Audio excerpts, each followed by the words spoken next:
Oh là là là là, bienvenue dans cette partie où nous allons parler des variables, d'accord? Sachez tout simplement une chose, nous allons commencer par écrire ici les variables, le titre de cette partie. Donc, pour une très bonne définition, vous allez le chercher sur Google ou partout, vous aurez une définition à proprement dite que vous pouvez, si vous voulez, mémoriser ou pas. Moi, mon but, c'est de vous apprendre à coder, et c'est en codant qu'on devient codeur. Donc, tout simplement, sachez que les variables, c'est comme un carton vide que vous allez attribuer un nom, vous donnez à ce carton un nom, et à chaque fois que vous aurez besoin de la donnée que vous allez mettre à l'intérieur de ce carton, vous appelez juste le nom de ce carton, il vient avec tout ce que vous avez mis à l'intérieur. D'accord? C'est ça une variable. C'est un carton vide que vous allez attribuer un nom et vous allez mettre des données à l'intérieur.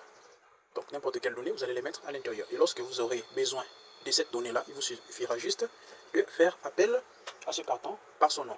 Donc commençons ici tout simplement en mettant par exemple i, ici, égale 5. D'accord? I égale 5. Là tout simplement nous venons de créer une variable i que nous avons donnée plutôt comme contenu 5. Donc, i égale 5. Le égal, c'est l'affectation. Nous avons créé notre variable i, d'accord, qui a pour contenu 5. D'accord, donc à l'intérieur de i, c'est 5. Si je mets par ici, nous allons d'abord tester, affiche-moi, print. Nous allons tester, print i. D'accord, affiche-moi i. Nous lançons, tout simplement. Il va nous afficher, comme vous le voyez en haut, c'est 5. D'accord, nous ressortons par ici. Donc, affiche-moi i, c'est 5. Mais nous allons créer ici notre variable, nombre 2, d'accord, nombre 2, égale, nous affectons par exemple 10, d'accord, affectons 10. Et si nous mettons ici, print, donc affiche-moi nombre 2, affiche-moi nombre 2. Vous allez voir, il va nous mettre 5, ensuite en bas, il nous met 10, comme vous le voyez par ici. Donc nombre 2, la variable que nous avons créée, que nous avons donné le nom nombre 2, en fait, ce n'est pas nombre 2, c'est 10. Mais lorsque nous avons besoin de cette variable, lorsque nous avons besoin de contenu, nous allons juste appeler nombre 2. C'est comme ça, c'est ça la variable. Donc lorsque nous aurons besoin de la donnée qui est à l'intérieur, nous allons juste faire appel à cette variable-là. Comme par ici, nous allons tenter de faire un petit quelque chose en faisant i, d'accord, i plus, non, print, faisons ça, print, d'accord, affiche, i plus nombre 2, par ici, d'accord, il nous affiche i qui va additionner à nombre 2, d'accord, et si nous lançons ceci, vous voyez, ça nous donne en bas 15. Il affiche d'abord 5 parce que c'est d'abord la variable i, ensuite il affiche 10 parce que c'est la variable nombre 2 que nous avons mis print à chaque fois, et il nous affiche i plus nombre 2, d'accord, ce qui nous fait 15. Donc, retenez juste que c'est un carton vide que vous attribuez un nom, et ensuite vous allez mettre des données à l'intérieur de ce carton, d'accord, vous mettez les données, à chaque fois que vous avez besoin de ces données-là, vous appelez juste le carton par son nom, d'accord, c'est comme ça. Donc, ce n'est pas de la magie, c'est une zone de la mémoire en fait, c'est une zone de la mémoire que vous stockez des données. D'accord, une zone de la mémoire de l'ordinateur que vous stockez des données. Et à chaque fois que vous avez besoin de cette donnée, vous utilisez juste le nom.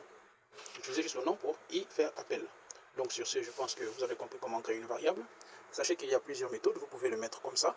Ou bien vous créez aussi comme ceci. Nombre, par exemple, nombre underscore 3. Cela va parfaitement fonctionner. Nombre 3, mettons ici 25. D'accord, et par là, nous allons lui dire print, affiche-moi, print, i plus nombre 2, n'est-ce pas, plus, n'est-ce pas, nombre 3, nombre underscore 3.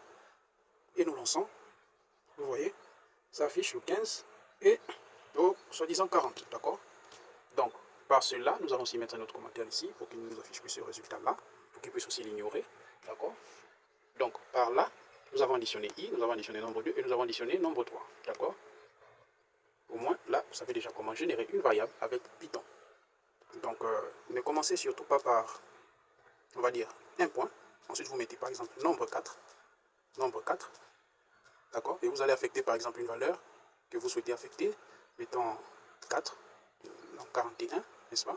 Et après, vous allez venir par ici, vous allez lui dire, affiche-moi, print, n'est-ce pas? Print, nombre,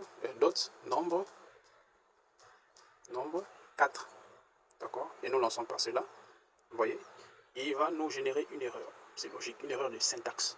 Ça veut dire que cela a été mal écrit. D'accord? Les erreurs de syntaxe. Nous allons voir ça dans la gestion des erreurs lorsque nous arrivons par là-bas. Je vais mettre encore un commentaire ici. D'accord? Et par cela, sachez que la variable que vous allez choisir, d'accord, la variable que vous allez choisir doit être vraiment explicite pour que vous ne puissiez pas vous embrouiller à chaque fois que vous aurez besoin de lui. D'accord? Et je vous montre différentes façons de générer des variables et de ne pas surtout le générer de certaines façons. D'accord? Vous voyez par là, c'est aussi une erreur de syntaxe. Et il vous pointe que cela se passe à la ligne 19 de votre code. D'accord? Nous allons revenir par là. Vous voyez, ici, la ligne 19 d'abord. Parce que Python, comme je vous l'ai dit, il lit le code de haut en bas, de la gauche vers la droite. C'est ça qu'il faut retenir par là. Donc, vous pouvez aussi mettre la variable comme vous le voulez, si vous voulez, avec une lettre majuscule. D'accord? Une lettre majuscule ici. Ensuite, vous la faites appel comme ça. Cela va parfaitement fonctionner. D'accord? Pas de point, pas de tiret, mais vous pouvez aussi faire, je pense bien ceci. Je pense bien ceci. Voilà. Cela fonctionne parfaitement avec l'underscore. D'accord? Et au sujet des variables, n'utilisez pas les mots-clés qui sont déjà prédéfinis dans Python. De toute façon, on va dire en fait que Python va vous signaler. Python va vous signaler comment. Vous ne pouvez pas créer une variable def parce que vous voulez faire une définition. Vous voyez, la coloration syntaxique déjà vous montre que ceci est un mot-clé de Python. D'accord? Vous allez mettre peut-être def égale, d'accord, définition égale à bonjour, égale à bonjour plutôt, égale à bonjour, def égale à bonjour. Nous allons commenter cette partie du haut là, d'accord? Commenter cette partie du haut. Ensuite, nous allons afficher def, d'accord? Nous allons lui dire print-moi def. Et nous lançons, paf, il nous sort une erreur. Et pourtant, vous avez bien créé une variable. Mais sauf que cette variable-là est un mot-clé de Python. Mais si vous avez fait, par exemple, ceci, défi égale à bonjour, et vous appelez ici défi égale à bonjour, et vous générez bien votre bonjour, d'accord? Parce que ça, c'est votre propre variable que vous avez créée de vous-même, qui va servir à coder votre programme, d'accord? Je pense que là, nous avons fait le tour sur les variables. Donc, retenez que les variables, c'est une zone de la mémoire que vous utilisez, d'accord? Que vous installez votre donnée, vous créez votre donnée, et vous attribuez cette zone-là un nom, d'accord? Et lorsque vous avez besoin de cette donnée-là, vous rappelez juste avec ce nom-là. C'est ce qu'il faut savoir sur les variables. Et nous allons voir la suite au prochain numéro.